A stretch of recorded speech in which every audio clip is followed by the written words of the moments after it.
Some villages and towns in Portugal have their own traditional festival. These traditional festivals celebrate Portuguese history, religion, and culture. There are also some great contemporary events throughout the year, including music festival, sand sculptures, food, and many more. This carnival is held in the third week of February.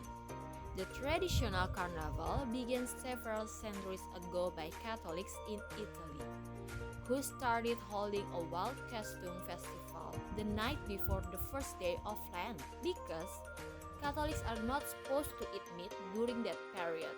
They call their festival Carnevale, which means to put away the meat.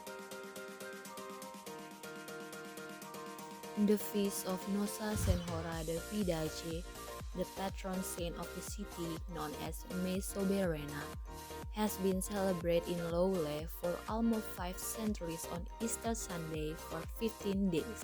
The feast of the patron saint of the land is considered the greatest religious manifestation of the Marian cult of Fatima. The feast of the Sovereign Mother takes place at two different times, on Easter Sunday and 15 days later. The International Sand Sculptures Festival, also known as Festival Internacional Escultura em Areia, is the largest sand sculptures event worldwide. Artists use some 60,000 tons of sand over an area of 15,000 square meters to create sand sculptures. Each year, the festival has a different theme dedicated to music, dreamland, the lost world, mythologies, world wonders, and others. The Feast of Saint Anthony Festival is held on June 12th. The city is decorated with lights and streamers. The air is filled with smell of sardines grilling on churrasco outside houses and restaurants.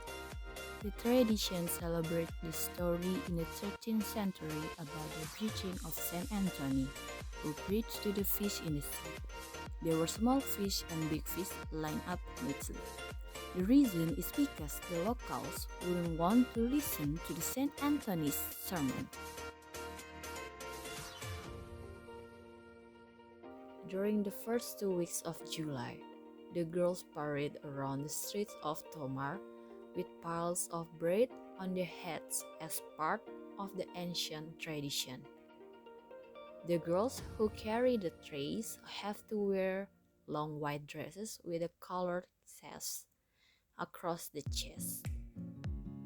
They are helped by boys who also wear a formal costume, white shirts with roll-up sleeves, dark trousers, a black tassel cap, and a tie matching the girl's sash.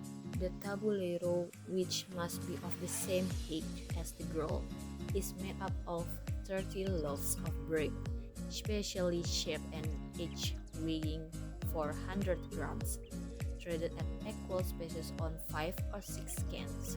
The cans are tied to a wicker basket. At the top there is a crown with a cross of Christ or the dove of the Holy Ghost. The decoration is completed by paper flowers, greenery, and wet shave. Feira de São Mateus is one of Portugal's most ancient fairs. Always leads to this mythical fair, which became a true icon of Viseu. Music, gastronomy, handicraft, and of course, love of entertainment for more than a month. The religious Festa de São Mateus is a week's worth of celebration in commemoration of Saint Matthew. The National Horse Fair is held at Goligo in November. It is one of the most distinctive exhibitions in the country, attracting thousands to events featuring the extraordinary Lusitanian to Robert horse. Visiting this country during one of these top Portuguese festivals is an excellent way to learn about a rich Portuguese culture.